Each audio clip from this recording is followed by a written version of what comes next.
ओम ओम असतो मा सद्गमय तमसो मा ज्योतिर्गमय मृत्योर्मामृतंगमय। ओम शांति शांति शांति।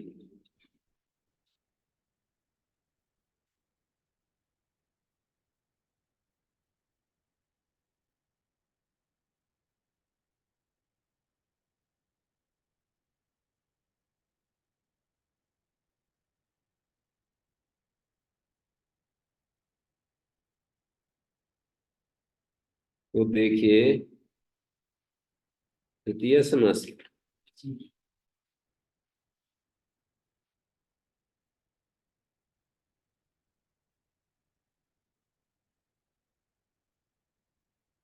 विभाषाधिक समास से बहुब्रीहि उसे समासी की अनुवृत्ति आ रही थी, उन्हें समास ग्रहण क्यों किया? तो उत्तर देते हैं, ये समास तृतीय समास अस्ते प्राथम कल्पिका, इसमें एक पद्यम एक स्वरे में एक विभक्ति एक विभक्तिकत्व से भवति। अस्ति तादर्थ्यात् तात शब्दम तृतीय समासार्थानि पदानि तृतीय समास। यत् तादर्थ्यात् तात शब्दम तस्येदं।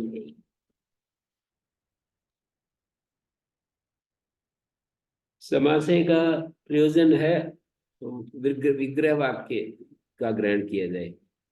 तृतीय समास के लिए जो विग्रह वाक्य है उसको तृतीय समास कहा जा रहा है। समास ग्रहण का ये प्रयोजन दे रहे हैं।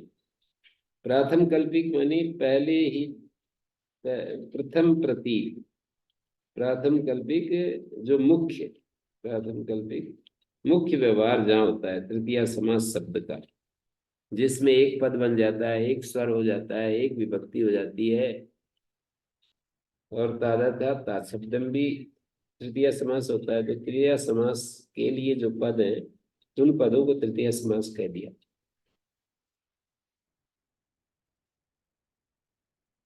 तो तादर्थ्यात् तात शब्दम तस्येदं ग्रहणम, अथवा दूसरा समाधान, समासेति वर्तमाने पुनः समास ग्रहणम ग्रहण से तत्प्रयोजनम योगांगम यथा उपजाए।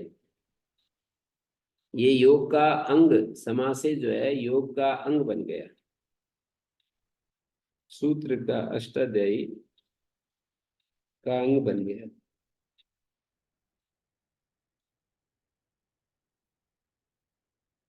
योगांगम मानी उद्योतन दिया है, योग रूपम अष्ट अंगम अष्टाध्यायी इत्यर्थ। योग रूप सूत्र रूप जो है अंग बन गया अष्टाध्यायी का। तो सती से योगांगे योगा योग भाव करिष्यते तृतीय समासे सर्वादि सर्वनाम संज्ञानी न भवन्ति। ऊपर से न की अनुक्ति आ रही है। तथा असमासे पदच्छेद करेंगे। तृतीयाया पंचमी का एक वचन है, तृतीयाया सर्वादि सर्वनाम संज्ञानी न भवन्ति। असमासे च तृतीयाया, असमास में तृतीया से क्या कहेंगे, तृतीया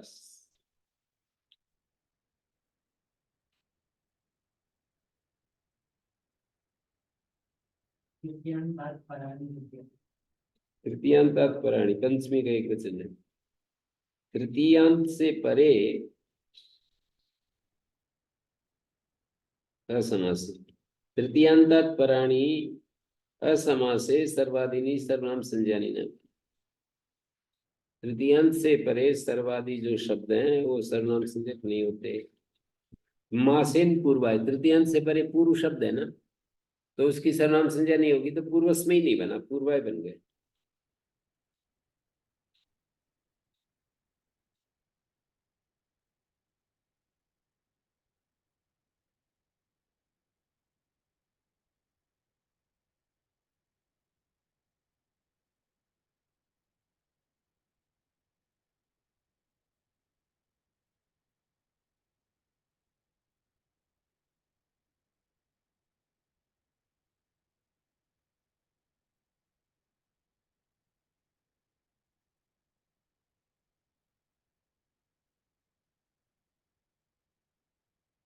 भाष्ये पंचमी उपादान उपादानात् पूर्वपद भूते नास्य प्रवृत्ति। भूतेन पूर्वपद भूतेन नहीं है, पर पूर्वपद भूते न अस्य नास्य प्रवृत्ति। पूर्व पद में इसकी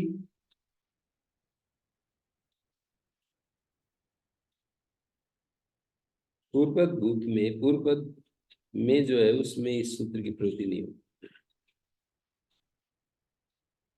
तृतीयांतात् पराणि सर्वादीन सर्वनाम संज्ञानि असमासे न भवन्ति मासेन पूर्वाय देहि। विभाषा जसी जैसे कार्यम प्रति विभाषा अकज ही न भवती। केवल जस विभक्ति में विकल्प होता है, द्वंद्व समास में जस कार्य के प्रति विकल्प होता है, अकज कार्य के प्रति विकल्प नहीं।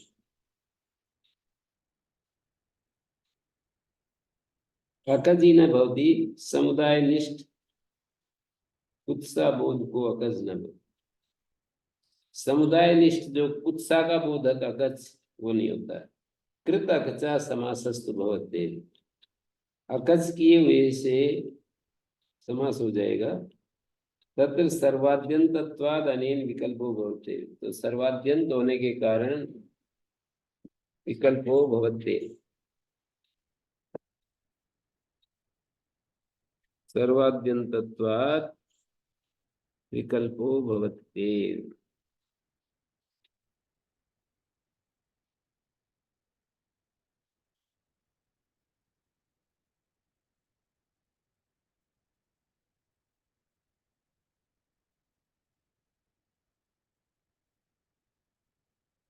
जैसा कार्यम प्रति विभाषा अकज ही न भवती। कतर कतमे कतर कतमा। यदि अकज अकज ही न भवती। कतर कतर कतम का, ये क प्रत्यय हो गया। अकज कतर कतम का में कतर कतरक कतम के कतरक कतम का, ऐसा तो हो जाएगा। समुदाय से कतरक कतम कतमक कतरक कतम का समुदाय निष्ठ। समुदाय निष्ठ उत्साह का बोधक अकज नहीं होता। कृत अकचा समासस्तु भवते। अकच करके और फिर समास करेंगे तो हो जाएगा। तत्सर्वाद्यंत तत्वाद अनेन विकल्पो भवते। फिर वो अकच हो जाएगा तो अकच अंतर्भूत हो जाता है ना। अकच जो है उसके भीतर प्रविष्ट हो जाता है। तो कृत अकचा उद्योग देखिए, कृत अकचा समासस्तु भवते। तत्र सर्वाद्यंतत्वाद अनेन विकल्पो भवते। समुदाय कुत्सा विवक्षाया के नायम विकल्प। समुदाय कुत्सा की विवक्षा में जब क करेंगे तो ये विकल्प नहीं होगा। द्वंद्व सर्वाद्यंतत्व भाव, तो उस अवस्था में द्वंद्व समास सर्वाद्यंत नहीं होगा, क प्रत्यय करेंगे।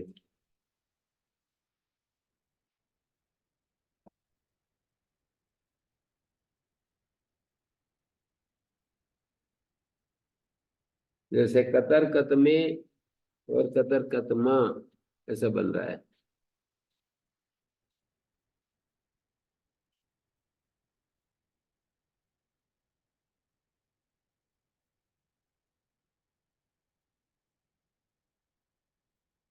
कतरक कतम के कतरक कतम का।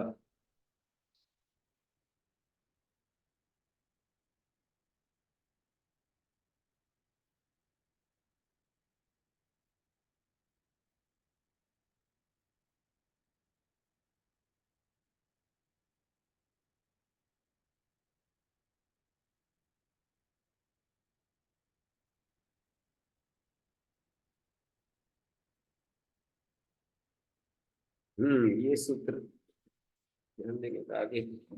पूर्व परावर दक्षिणोत्तर अपराध रानी 7 शब्द हैं। व्यवस्थायाम असंज्ञायम।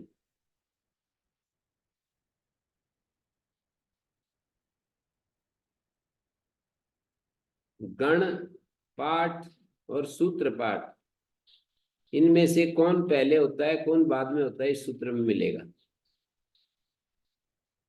एक सूत्र होता है, वही सूत्र गण में भी होता है, कहीं कहीं बहुत सारी जगह ऐसा होता है। जैसे यहाँ पर ही पूर्व, ये जो सूत्र है 3 सूत्र, पूर्व परावर्त दक्षिण उत्तर अपराधरण व्यवस्था संज्ञान स्वमज्जाति धनाख्याम अंतरम वैरियो संज्ञानयो सर्वाधिक गण में भी पढ़े हैं ये। तो ये सूत्र भी हैं, तो इनमें सर्वादि पाठ पहले है या ये सूत्र पाठ पहले है, इस बात का विचार करेंगे।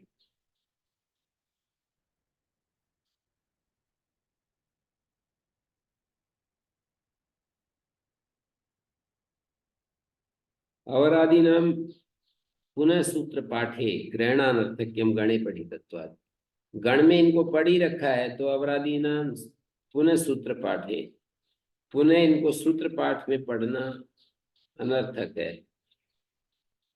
अवरादि नाम पुनः सूत्र पाठे ग्रहणम अनर्थकम किं कारणम गणे पठितत्वात् गणे एतानि पठ्यन्ते। ये सारे जो शब्द हैं गण में पढ़ रखे हैं तो पुनः सूत्र पाठे ग्रहणानर्थक्यम। अवरादि नाम में प्रकारार्थ आदि शब्द है तो पूर्व पर शब्द भी ले लिए जाएंगे। वार्तिक है अवरादि नाम, अवरादि के नाम का अर्थ है पूर्व पर अवर दक्षिण इत्यादि नाम। अवरादि से शुरू कर दिया, पूर्व से ही वार्तिककार ने शुरू कर देना चाहिए था वैसे तो। वैसे इसमें षष्ठी तत्पुरुष और बहुब्रीहि समास भी कर सकते हैं अवरादि नाम में।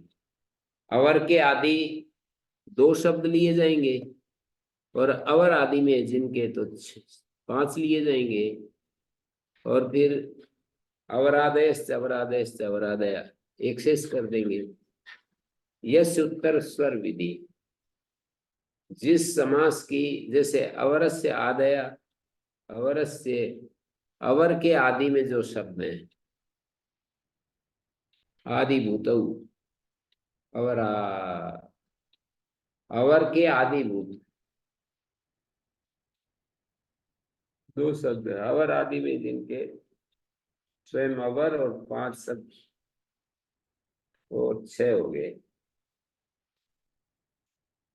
तो अवरादि नाम 1 2 3 4 5 6 7 है कुल। तो अवर के आदि पूर्व पर और अवर आदि में जिनके ऐसे 5 शब्द हैं। अवरादेश से फिर एक शेष करेंगे तो एक शेष में यस्य उत्तर स्वर विधि समासस्य पूर्व में पहले सूत्र है, फिर बहुव्रीहि प्रकृत्या पूर्व पदम उत्तर स्वर विधि वाला पहले शेष होता है। तो यहाँ अवरादि का शेष हो गया। अब ये वार्तिक कह रहा है अवरादि नाम पुनः सूत्र पाठ है ग्रहणा में, पुनः सूत्र पाठ में ग्रहण करना अनर्थक है गणे पठितत्वात्, क्योंकि गण में इनको पढ़ी रखा है।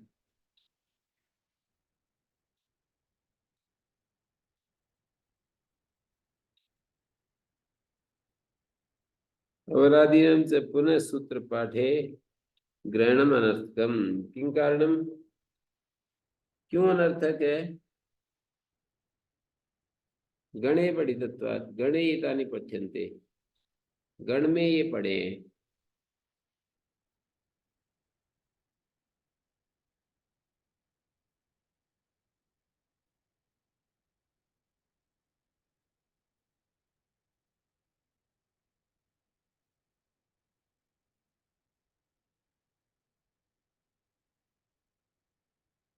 गणे ही एतानि पठ्यन्ते।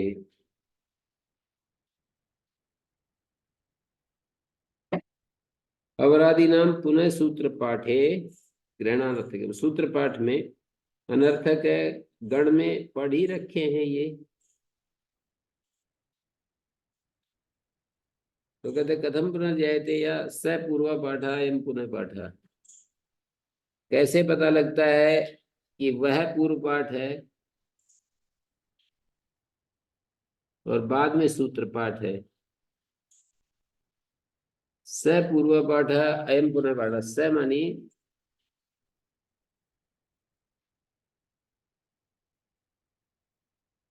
अवरादि नाम पुनः सूत्र पाठ है ग्रहणानर्थक्यम गणे पठितत्वात्, गण में पढ़ी रखे। कथम ज्यायते, कि वह पूर्व पाठ है और ये पुनः पाठ है। पूर्वम गण पाठ है, नियत सन्निवेश व्यवस्थित है, पश्चात सूत्र पाठ है इत्यत्र प्रमाणाभाव। बाद में सूत्र पाठ है, पहले गण पाठ है।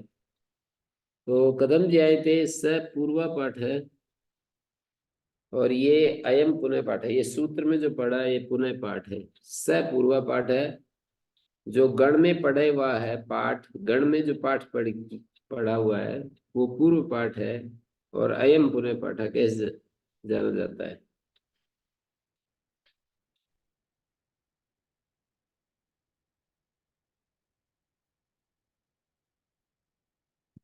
तो कहते तानी पूर्वादिनी इमानी अवरादिनी। तानी मनी गण पठितानी पूर्व काल आश्रयणी, पूर्वादिनी पूर्व काल में, पूर्व काल आश्रयणी। आदि शब्द यहाँ पूर्वादिनी में जो आदि शब्द है वो आश्रयवाची है। भीष्मादिश्च सुयोधन ऐसा आता है। भीष्म का आश्रय सुयोधन है। भीष्म का आश्रय, भीष्म आदि है जिसका, भीष्म आश्रय है जिसका, ऐसा सुयोधन है। भीष्म सुयोधन पर टिका हुआ है या भीष्म पर सुयोधन टिका हुआ है। यदि भीष्म पर सुयोधन टिका हुआ है तो भीष्म आदि है जिसका, आश्रय है जिसका, ऐसा सुयोधन बहुब्री लिया जाएगा। और भीष्म का आश्रय यदि सुयोधन है, सुयोधन के ऊपर भीष्म टिका हुआ है, तो भीष्म आदि सुयोधन षष्ठी तत्पुरुष होगा।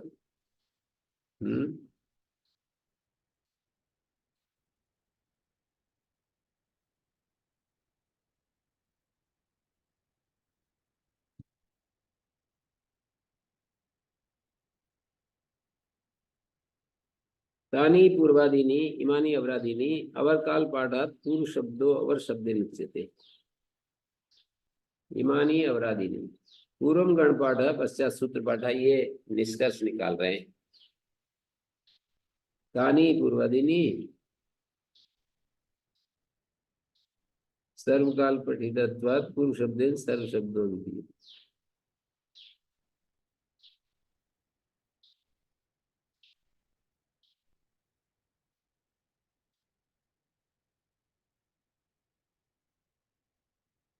इमानी अभी पूर्वादीनी, सिद्धांति कह रहा है, ये पूर्व पक्षी ने कहा तानी पूर्वादीनी इमानी अवरादीनी। तो कह रहे हैं इमानी अष्टाध्यायी पठितानी अवर काल, इमानी अवरादीनी मानी अष्टाध्यायी में पढ़े हुए अवर काल आश्रयणी। और तानी मनी गण पठितानी पूर्व काल आश्रयणी।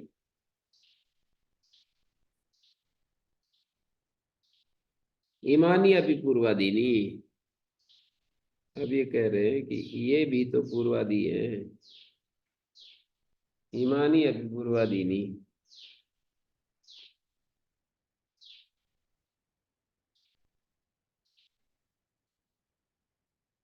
पूर्वादीनी पूर्व कालाश्रेणी। इमानी मनी अष्टाध्यायी पठितानी अभी पूर्व कालाश्रेणी। अत्र अपिरेव अर्थे, अपि रेव अर्थ, इमान्यपि इमानी एव पूर्वादिनी। ये अपि जो है एव अर्थ में, इमानी अपि पूर्वादिनी का अर्थ है इमानी एव पूर्वादिनी। इमानी पूर्व काल आश्रयणी। अत्र अपि एव अर्थे अष्टाध्यायी पठितान्यपि, अष्टाध्यायी पठितानि एव, अष्टाध्यायी पठितानि एव पूर्वादिनी पूर्व काल आश्रयणी।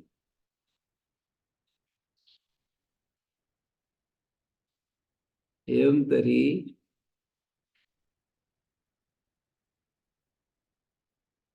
आचार्य प्रवृत्ति ज्ञापयति स पूर्व पाठ है। स माने वो जो गण पाठ है वो पूर्व पाठ है। अयम पुनः पाठ है और ये जो है वो पुनः पाठ।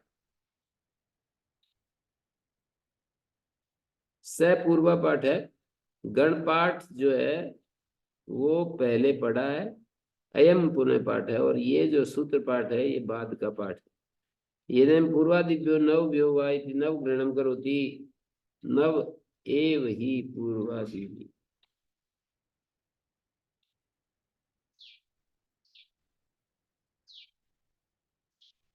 एवं तरी आचार्य प्रवृत्ति ज्ञापयति स पूर्व पाठ, स मानी गढ़ पाठ पूर्व पाठ है, और ये अष्टाध्यायी पाठ पुनः पाठ, जो कि पूर्वादिभ्यो नव व्यो वा इति नव ग्रहणम करोति, नवे भी पूर्वादिनी नव ग्रहण किया है ना, उससे जाना जाता है।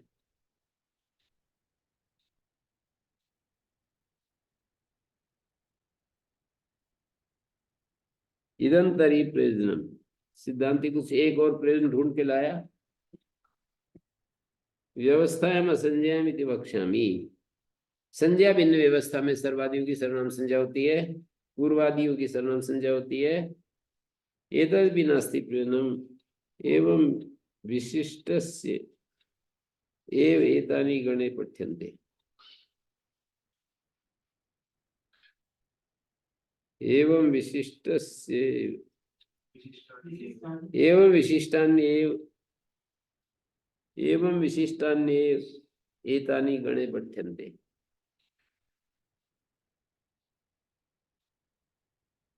ये भी प्रयोजन नहीं है। एवं एवं विशिष्टानि का अर्थ है व्यवस्थायाम असंज्ञायाम के रूप में ही गणे में पड़े। एवं विशिष्टानि व्यवस्थायाम असंज्ञायाम विशिष्टानि, एवं शब्द व्यवस्थायाम संज्ञायाम को संकेत कर रहा है।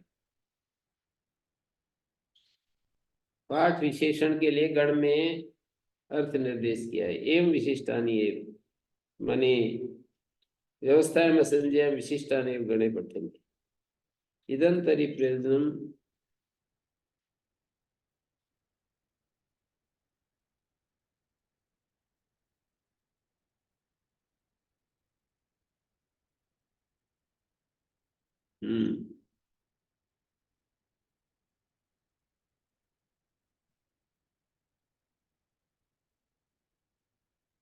तो इदंतरि प्रयोजन व्यवस्थायाम असंज्ञायाम इति वक्ष्यामि। यद्यपि नास्ति प्रयोजनम् एवं विशिष्टानि एतानि गणे पठन्ते।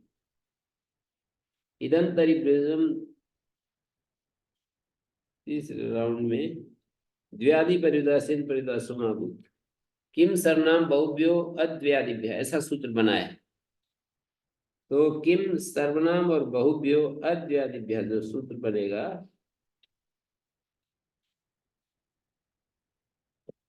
द्व्यादि परिदासीन परिदासो यथा स्यात्, परिदासो महाभूत।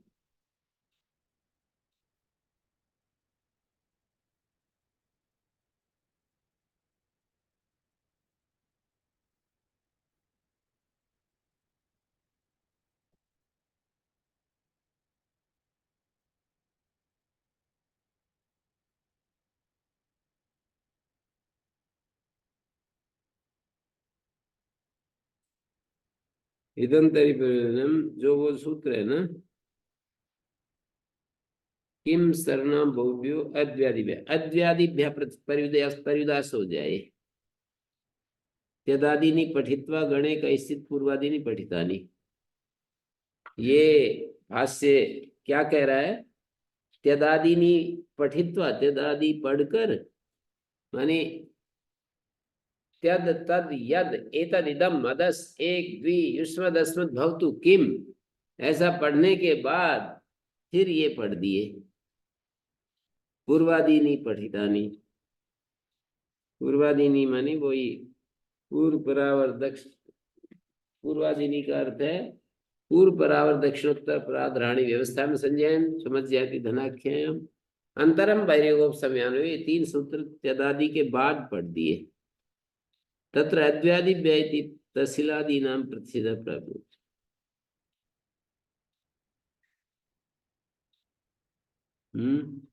अद्व्यादिभ्य तस्लादि नाम प्रतिषेध प्राप्त होती है। अद्व्यादिभ्य करके तस्लादियों का प्रतिषेध पाएगा। तत्र पुनः सर्वनाम संज्ञया तहसीलादिर विधीयते।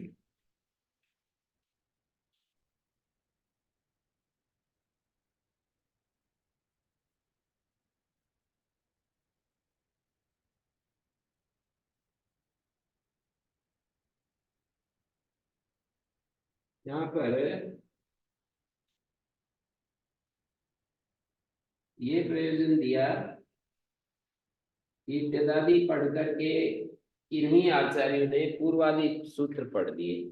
तत्र अद्व्यादि व्या तस्लादि नाम प्रतिष्ठा प्राप्त होती है। अद्व्यादि व्या कहने से तस्लादि का प्रच्छेद, व्याधि को छोड़कर तस्लादि प्रत्यय होते हैं।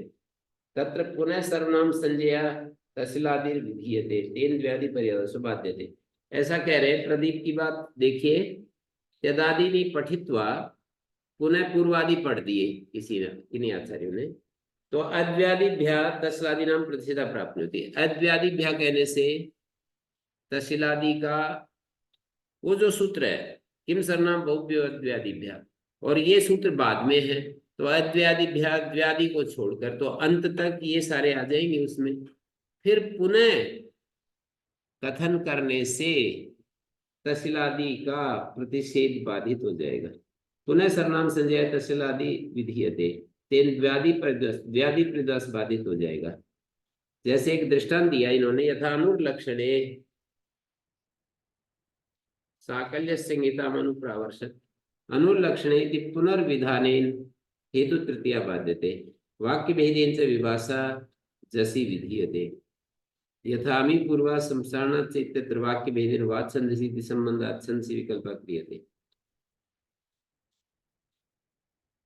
तो ये पुनः विधान हो गया एक प्रकार से। इदंतरी प्रयोजन कह रहे हैं ना, व्याधि परिदासीन परिदासु मागो, मानी अव्याधिभ्या इनमें निषेध ना लगे। किसका प्रयोजन देते जा रहे हैं? इदंतरी प्रयोजन, इदंतरी प्रयोजन जो कह रहे हैं, इदंतर ही प्रयोजनम। देखिए इदंतरी प्रयोजनम का, फिर दोबारा इदंतरी प्रयोजनम का, फिर कहा एतदपि नास्ति प्रयोजनम आचार्य प्रवृत्ति जापति नैषाम द्व्यादि परिदासीन परिदासो भवति यदेम पूर्वत्र सिद्धम निपातनम करोति वार्तिकारस्य पठति जस भावाद इति चेत उत्तरत्र ढस्य अभावाद अपवाद प्रसंग। तो वार्तिकार ने उत्तरत्र शब्द पढ़ा, इन्होंने पूर्वत्र पढ़ा। इससे पता लगता है, आचार्य का व्यवहार बतलाता है कि इनका पूर्व पूर्व पर अवर दक्षिण उत्तर आदि शब्दों में द्व्यादि परिदास नहीं होता है। ढोड़े लोका सूत्र पर वार्तिक है। इदंतरी प्रयोजनम जसी विभाषम वक्ष्यामि प्राप्त विभाषम। अच्छा, तो ये प्रयोजन है कि जस में विकल्प कहूंगा। इतनी चर्चा करने के बाद पहले ही कह देते तो बहुत ही आराम हो जाता। पर बुद्धि विकास करने के लिए ये सब क्रीड़ा की गई है कि बुद्धि बढ़ जाए, बुद्धि की कसरत की है। ये जो प्रश्न था, इदंतरी प्रयोजनम जसी विभाषम वक्ष्यामि, माने सूत्र ने ये कह दिया था ना कि अवरादि नाम पुनः सूत्र पाठे ग्रहणान अर्थक्यम गणे पठितत्वात्। गण में पढ़ ही रखा है, कितना सरल है। जैसे एक सूत्र है, सर्वादीनि सर्वनामानि,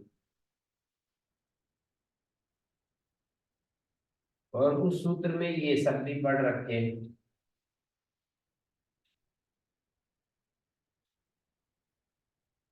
ये सूत्र भी पढ़ रखे हैं तीनों।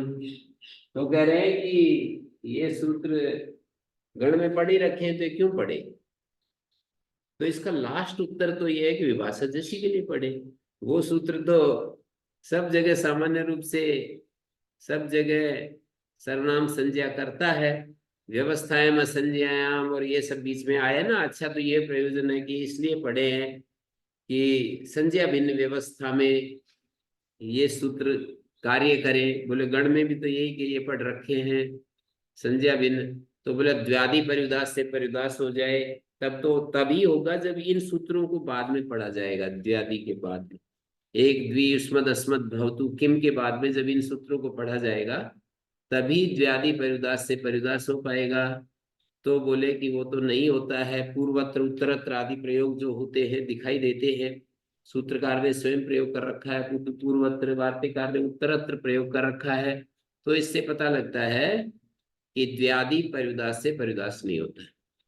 तो ये इदंतर ही प्रयोजनम, ये जो प्रयोजन दिया ना कि यहां पर सूत्र में, सूत्र पाठ में इनको पढ़ देने से इनकी सर्वनाम संज्ञा हो जाएगी। यदि गणपाठ में ही होते तो द्व्यादि परिउदास से त्रल तसिल इत्यादि नहीं हो सकते थे। वहां पर 5वें अध्याय के तीसरे पाद में किम सर्वनाम बहुभ्यो अद्व्यादिभ्य, द्व्यादि को छोड़ करके आगे आने वाले प्रत्यय होते हैं, तो द्व्यादि में ये भी आते हैं, ऐसा मान रहे हैं। कैसे आते हैं? जब द्व्यादि के बाद ये 3 सूत्र हैं। वैसे तो ये 3 सूत्र पहले हैं, लेकिन ऐसा मान करके कहा है कि कोई लोग ऐसा पढ़ते हैं, तो द्व्यादि परिउदास से परिउदास हो रहा था, निषेध हो रहा था, फिर दोबारा सूत्र पाठ में पढ़ने से और ये हो गया। सूत्र पाठ में पढ़ने से त्रल इत्यादि प्रत्यय हो जाएंगे, बाधित नहीं होगा वो द्व्यादि। द्व्यादि परिउदास से इनका, द्व्यादि परिउदास से इनका निषेध नहीं होगा। पुनः पढ़ने से त्रल तसिल इत्यादि हो जाएंगे। ये भी प्रयोजन नहीं। पूर्वत्र उत्तरत्र प्रयोगों से पता लगता है कि द्व्यादि परिउदास से इनका परिउदास नहीं होता। लास्ट में ये कहा जसी भाषा वक्षा में कि जस के परत विकल्प से सर्वादि सर्वनाम संज्ञा, सर्वादियों की सर्वनाम संज्ञा मानी इनकी सर्वनाम संज्ञा करना चाहते हैं। जस में, ये सूत्र जस विकल्प में करता है ना, पूर्व परावर्त दक्षिणोत्तर परावर्त अरण्य व्यवस्था एवं संज्ञा में जस में विकल्प करता है। तो ये सूत्र जस में विकल्प करने के लिए बनाया है। यद्यपि सूत्र में भी, सूत्र गणपाठ में भी है, लेकिन ये सूत्र पाठ में इसको इसलिए रखा कि जस में विकल्प करना चाहिए, भाषा जसी की अनुवृत्ति देखना चाह रहे हैं। शुरू में तो कहा था ग्रहणानर्थक्यम, सूत्र पाठे ग्रहणानर्थक्यम गणे पठितत्वात्, तो इन्होंने ये कहा कथम पुनः ज्ञायते स पूर्व पाठायम पुनः पाठ, स मानी गण पाठ, और ये बाद में कहते तानी पूर्वादिनी मानी अवरादिनी को पहले पढ़े, ये बाद में पढ़े, उनका नंबर पहले, इनका नंबर बाद में है? तानी पूर्वादिनी और इमानी अवरादिनी मानी अवर काल पठित होने से अवरादिनी, तो इमानी अपि पूर्वादिनी कहते ये भी पहले ही पढ़े। अपि इमानी एव पूर्वादिनी, इमानी एव पूर्वादिनी कैसे?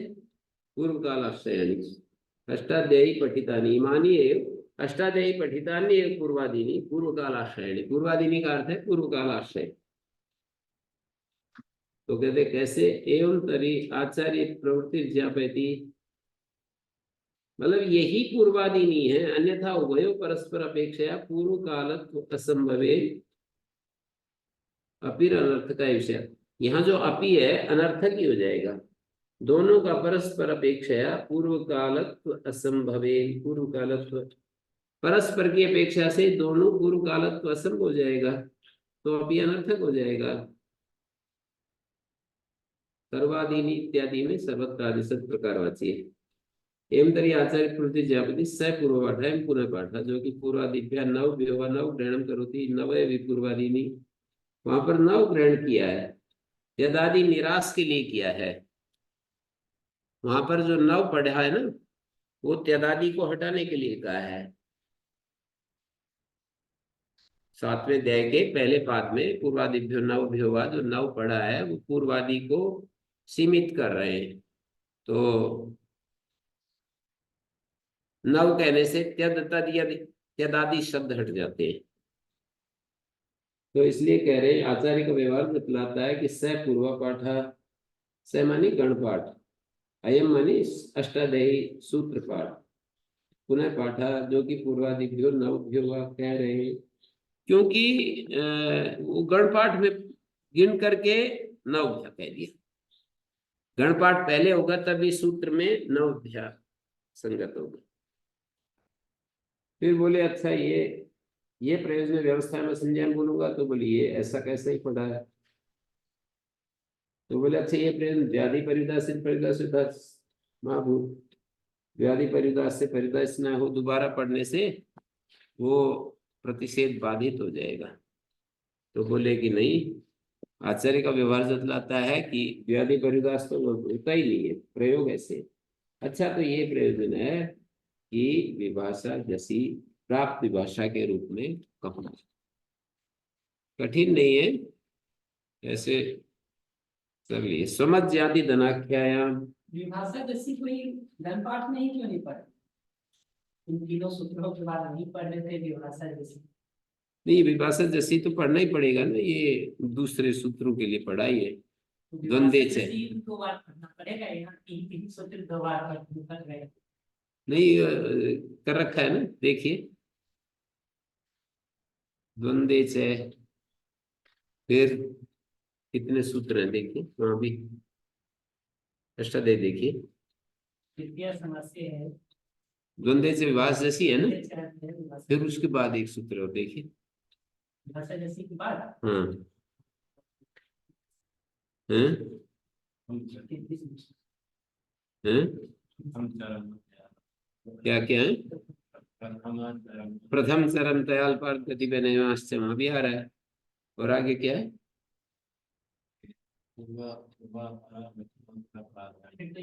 हाँ फिर यही आ गया, तो वो जो सूत्र है ना। और विभाषा जैसी में द्वंद्वे से की वृत्ति आ रही है।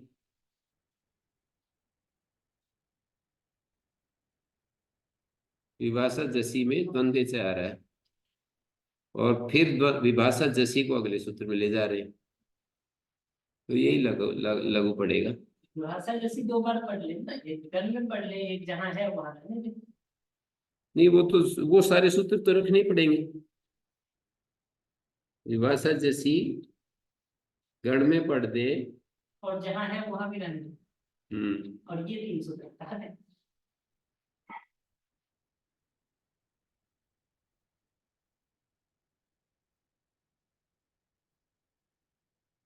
विभाषा जैसी,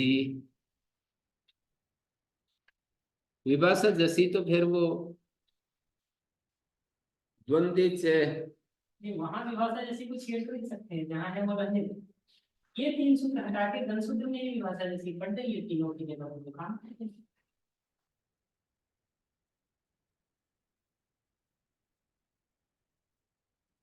फिर भी आचार्य इसको सुविधाजनक देख रहे हैं। प्राप्त विभाषा बनाना चाह रहे हैं।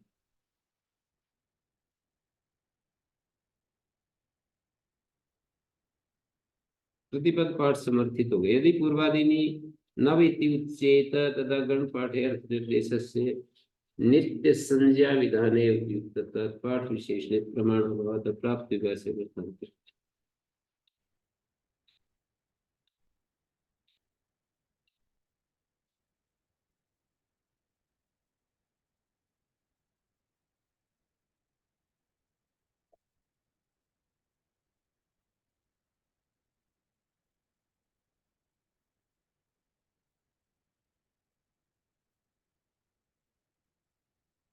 स्वमज्जाति धनाख्यायाम,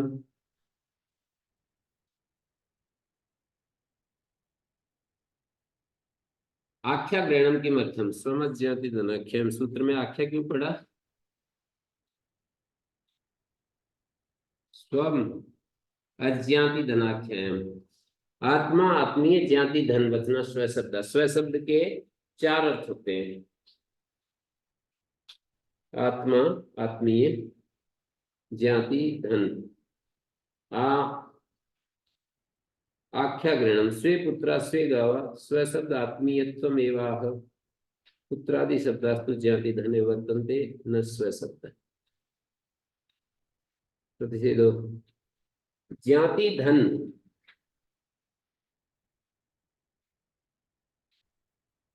ज्ञाति धन पर्यायवाची या स्व शब्द तस्य यथा स्यात् इमाभूत स्वे पुत्रा स्वापुत्रा, स्वे गावा स्वागावा, इमाभूत तस्य यथा स्यात् प्रतिषेधा। ज्ञाति धन पर्यायवाची जो स्व शब्द है, तस्य यथा स्यात् किम, उसको प्रतिषेध हुआ करे।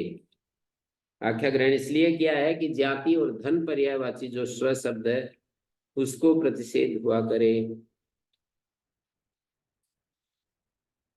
जाति धन पर्यायवाची जो स्व शब्द है उसको प्रतिषेध हुआ करे।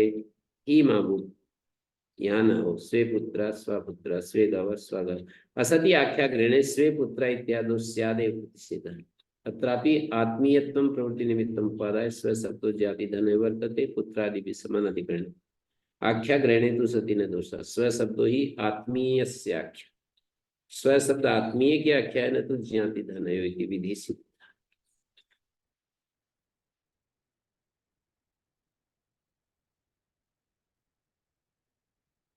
स्वमज्ञाति धनाख्यायान आख्या क्यों पढ़ा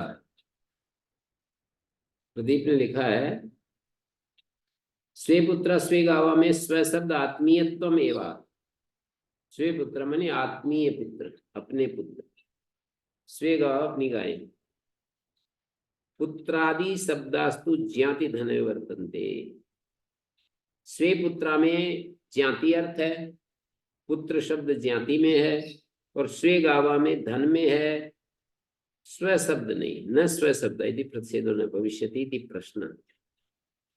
प्रश्न बना रहे हैं आख्या ग्रहणम किमर्थम स्वे पुत्रा स्वे गावा स्व शब्द आत्मीयत्वमेवाह और पुत्रादि शब्द जाति धन को कहते हैं पुत्र जाति को और गावा धन को कह रहा है न स्व शब्द प्रतिषेधो न भविष्यति स्वम जाति धन पर्यायवाची या स्व शब्द तस्य तस्य प्रतिषेध जाति और धन पर्यायवाची जो स्व शब्द है उसको प्रतिषेध हो यहाँ ना हो इमाभूत मानी स्वे पुत्र स्वपुत्र में प्रतिषेध न हो असति आख्या ग्रहणे स्वे पुत्र इत्यादि स्यादेव प्रतिषेध सर्वनाम संज्ञा का प्रतिषेध होने लगेगा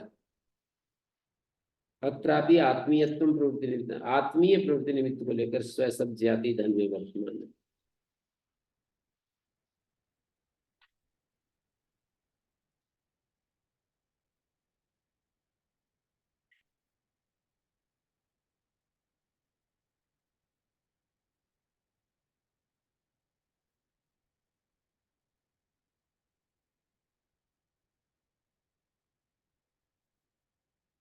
4 नंबर टिप्पणी में देख सकते हैं और 1 नंबर टिप्पणी गण पाठ साधारणो एवं प्रश्न गण पाठ के ऊपर भी प्रश्न है आख्या ग्रहण का और सूत्र पाठ में भी क्योंकि ऐसा ही सूत्र गण में भी है और यहाँ भी है पहली नंबर टिप्पणी को पढ़ा गण पाठ साधारण एवं प्रश्न गण पाठ साधारण का अर्थ है कॉमन गण पाठ और सूत्र पाठ का कॉमन पर्यायतया वक्ति तत्शीला यहाँ पर है ये पर्याय शब्द आत्मा जाति धन स्व शब्द आमीनज आमीनिज विषयस्व ऐश्वर्यवाद आख्या स्वे पुत्र स्व शब्द आत्मीयम एवं पुत्रात् शब्दास्तु जाति धन वर्तन्ते न स्व शब्द प्रतिषेधो न भविष्यति पर्याय पर्याय कहाँ है ये जो नीचे 1 नंबर टिप्पणी में गण पाठ साधारण एवं प्रश्न पर्यायतया वक्ति तत्शीला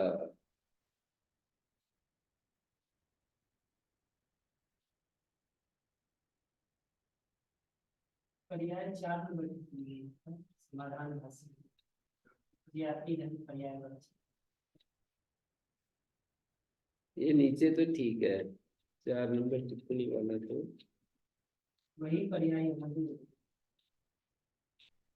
लिखा है जाति धन पर्यायवाची की सृष्टि 4 नंबर टिप्पणी है कहाँ ऊपर 4 संख्या कहाँ है 4 संख्या समाधान भाषा अच्छा जाति धन पर्यायवाची यहाँ पर लिखा है पर्यायतया वक्ति तत्शीला ये वहां पर उस गई टिप्पणी जाति धन इसका पर्यायतया वक्ति वच धातु से ऋणी प्रत्यय जाति धन पर्यायतया वक्ति जाति और धन को पर्याय रूप में जाति धनयो पर्यायवाची षष्ठी तत्पुरुष जाति धनयो पर्यायवाची पर्यायतया वक्ति इति पर्यायवाची पर्यायतया वक्ति इति वक्ति तत्शीलः पर्यायवाची और जाति धनयो पर्यायवाची जाति धन पर्यायवाची स्वे पुत्र स्वपुत्र स्वे गाव स्वगाव।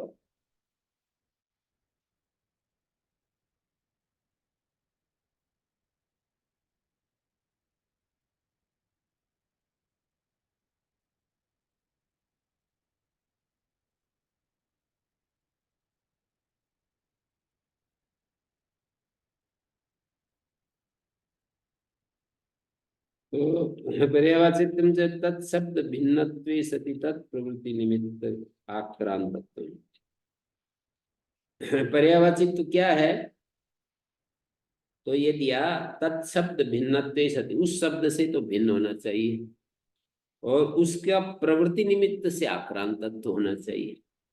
प्रवृत्ति निमित्त तो वही होना चाहिए पर उस शब्द से भिन्न होना चाहिए, इसको पर्याय कहते हैं। जैसे वृक्षा पादपा तरु, तो उस वृक्ष शब्द से तो भिन्न हो गया तरु पादप, लेकिन प्रवृत्ति निमित्त तत्प्रवृत्ति निमित्त आक्रांतत्व, उसके प्रवृत्ति निमित्त से आक्रांतत्व मानी वृक्ष का प्रवृत्ति निमित्त वृक्षत्व है ना, तो वृक्षत्व जो है उससे आक्रांतत्व है इसमें भी, तरु में भी और पादप में भी। पर्याय क्रम तस्य तस्य, ये शब्द कहाँ है? पर्याय क्रम तस्य तस्य।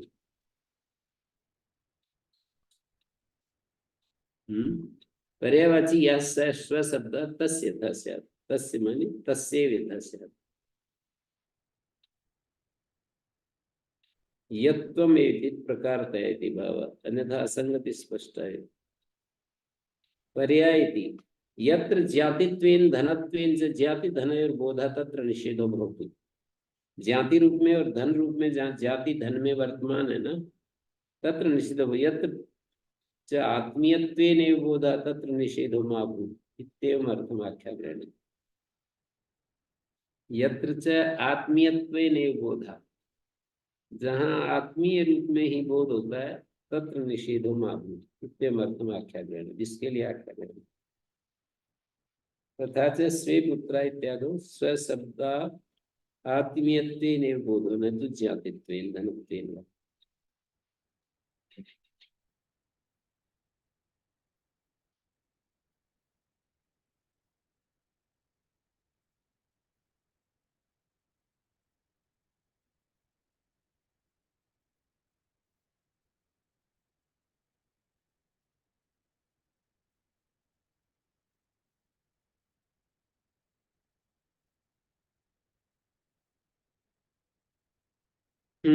ऐसे दिखा दिया ना, यत्र ज्ञातित्वेन धनत्वेन ज्ञाति धनयो बोधा तत्र निषिद्धो भवति, यत्र च आत्मीयत्वेन एव बोधा तत्र निषिद्धो मा भूत् इत्यर्थम् आख्याग्रहणे।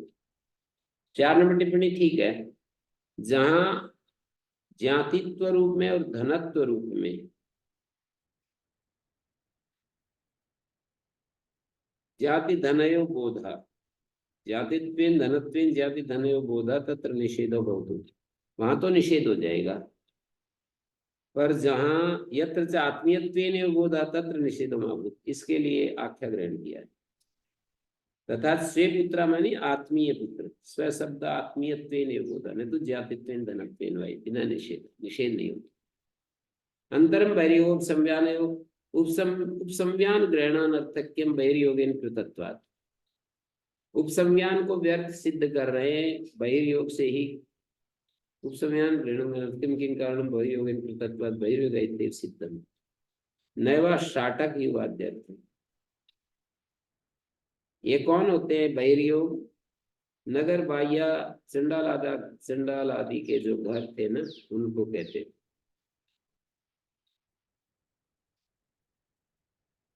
यदा तु बहिर्शब्देन बाह्य उच्यते बाह्येन योगो बहिर्योगः तदा नगर आभ्यंतरे गृह्यते उच्यन्ते। बहिर्शब्द से बाह्य, यदि वो बाह्य देश लेना, अनावृत देश, बाह्येन योगो बहिर्योगः, बाहर के साथ योग अंदर का, गांव के अंदर, नगर के अंदर। तो नगर के अंदर वाले घर जो है वो कहलाएंगे अंतरे गृह। उपसंव्यान शब्दों भी कर्म करणार्थ भेदात भिन्नाति, उपसमयान से यदि कर्मवाचक होता है तो उपसंवीयते तद उपसमयान, जिसको पहना जाता है। और जिसके द्वारा करणार्थक होता है, कर्मणि द्वितीय व्याख्याने, शरीर से सटे हुए वस्त्र को उपसमयान कहेंगे कर्म में जब प्रत्यय करेंगे। और बाहर ओढ़ने का वस्त्र करण कारक में प्रत्यय करेंगे ना उपसमयान में, तो फिर चादर अर्थ लीजेंगे, प्रावरण चादर वगैरह। उपसमयान के भी दो अर्थ है, बहिरी योग के भी दो अर्थ। समझ में आया? बहिरी योग जो है गांव से बाहर, और बाहर के साथ गांव का, घरों का योग। और उपसमयान कर्म व्युत्पत्ति करेंगे तो सटे हुए वस्त्र, करण व्युत्पत्ति करेंगे तो बाहर जो ओढ़ने के वस्त्र। तो एक उपसमयान कर देंगे, नहीं ये बहिर्योग कर देंगे, उपसमयान ग्रहण व्यर्थ हो जाएगा। बहिर्योग से ही काम चलाएंगे। कैसे? बाहर के वस्त्र अंदर के वस्त्रों से युक्त हैं तो अंदर के वस्त्र ग्रहण कर लेंगे। बहिर्योग बाहर के साथ अंदर वाले का योग है तो अंदर वालों को ग्रहण कर लेंगे। बहिर्योग से सिद्धि हो जाएगी। उपसमयान शब्द कर्म व्युत्पत्ति या कर्ण व्युत्पत्ति से भिन्न भिन्न है, दो तरह का है। कर्मणि द्वितीय व्याख्यान, करणे आद्य व्याख्यान। द्वितीय व्याख्या और आद्य व्याख्या क्या है?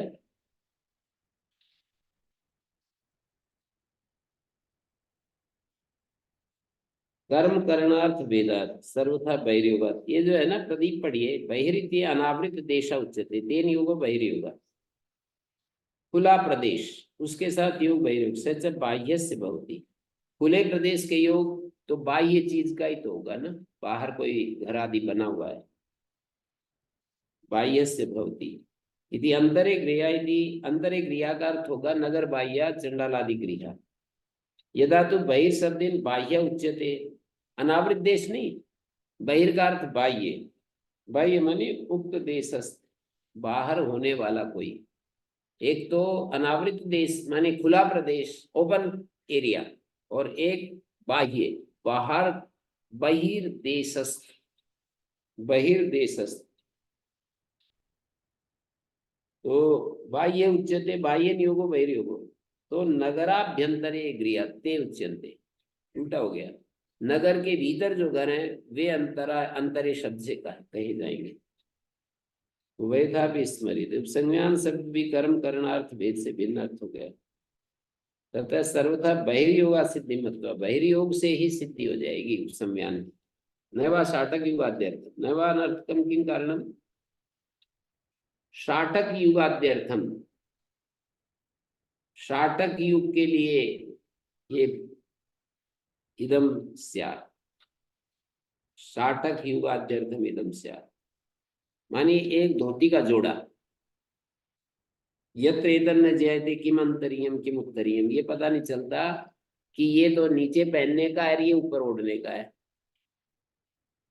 कहते हैं अत्रापि प्रेक्षा पूर्वकारी होती ना, जो समझदार होता है वो तो पता लगा लेगा। निर्जातम तस्य भवति इदम अंतरियम इदम उत्तरियम। अपुरी इति वक्तव्यम, ईमाभूत अंतरायम पुरी वसति। गण सूत्र का, गण सूत्र में ये बनाना पड़ेगा अपुरी इति वक्तव्यम। गण सूत्र में, यहाँ तो कोई जरूरत नहीं क्योंकि अतः इति जससी विधानात् आबंतात् प्राप्ति भावत।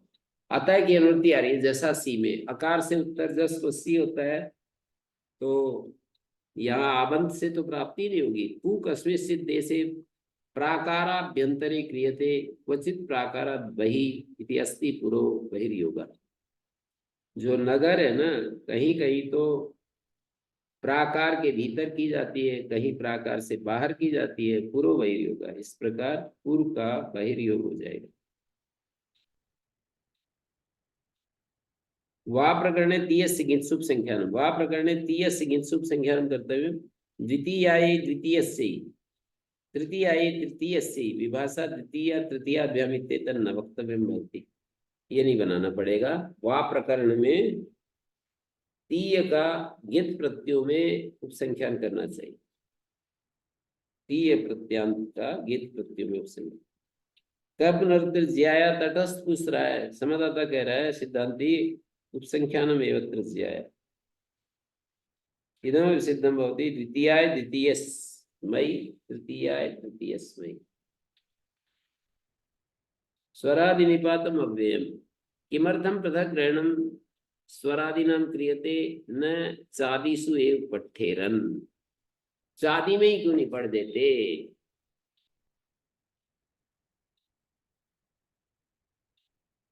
पृथक ग्रहण क्यों कर रहे हो? स्वरादिनां क्रियते न चादिषु एव पठ्ठेरन।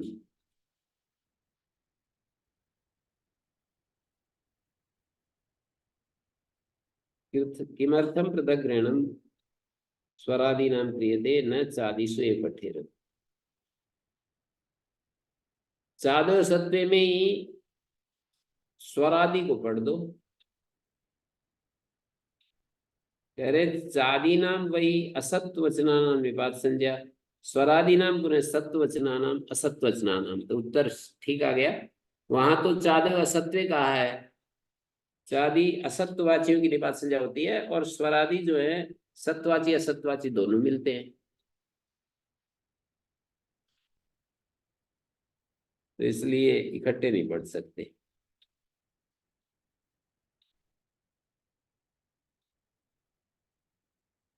सत्वाची असत्वाची, सत्व क्या है? उद्योत ने लिखा है अनेक शक्ति पर। स्वस्ति वाचयति स्व पश्य स्वस्ति स्व शब्दे क्रिया संबंध अनेक शक्ति दर्शना। स्वस्ति और स्व शब्द में क्रिया संबंध होने पर अनेक शक्ति दर्शनात् सत्ववाचित्व निश्चय। स्वस्तिष्ठ स्वागत इत्यादौ इत्यर्थ। अनेक प्रकारक शक्ति योग सत्वमिति भाव।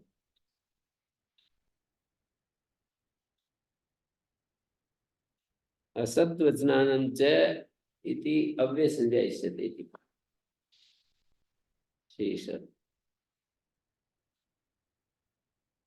किमर्थम उभय संजय क्रियते न निपात संजय विषयात्। निपात और अव्यय उभय संज्ञा क्यों कर रहे हो? केवल एक निपात संज्ञा से काम नहीं चलता क्या? एवं शक्यम निपात एकाच अनाम इति प्रगवीय संज्ञा उक्ता सा स्वरादि नाम अपि एकाचाम प्रसज्जेत। स्वरादि जो एकाच होंगे उनकी होने लगेगी। हेमदरी अव्यय संजय विषयात् अव्यय संजय ही कर लो, वो भी नहीं कर सकते। वक्षत देता अव्यय न को निपाता नाम 6-2 पर एक वार्तिक पढ़ा है। तद गरीयसा न्यासेन परिगणनम कर्तव्यम शायद बहुत सारे शब्द पढ़ने पड़ेंगे। तस्मात् पृथक ग्रहण कर्तव्यम उभय संजय कर्तव्य। पृथक ग्रहण करना पड़ेगा और दोनों संज्ञा अलग अलग पढ़नी पड़ेगी, निपात और अव्यय। पकड़ में आया नहीं आया? ये पूछ रहे हैं, फिर मैं दोबारा एक बार चालू करता हूँ। किमर्थम पृथक ग्रहणम क्रियते स्वरादिनां क्रियते न चादिषु एव पठ्येन। पृथक ग्रहण स्वरादि का क्यों कर रहे हो? न चादिषु एव पठ्येन, चादी में ही क्यों नहीं पढ़ देते? चादी नाम वही असत्व वचना नाम निपात संज्ञा। चादी जो है वो असत्ववाची है, असत्व वचना नाम निपात संज्ञा। चादी नाम असत्व वचना नाम और स्वरादि नाम पुनः सत्व वचना नाम और असत्व वचना नाम। जैसे स्वस्ति वाचयति, स्वस्ति बांचता है। स्व पश्य स्वस्ति स्व पर स्वर्ग को देखो।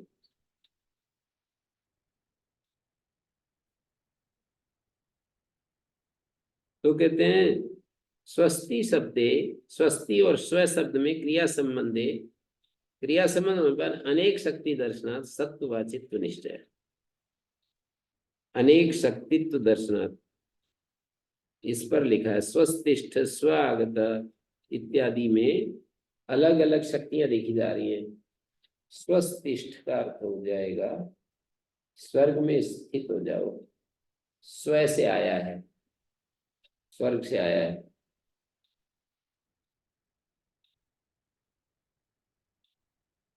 अनेक प्रकारक शक्ति योगा से सत्व, अनेक प्रकार वाले शक्ति योगी सत्व है।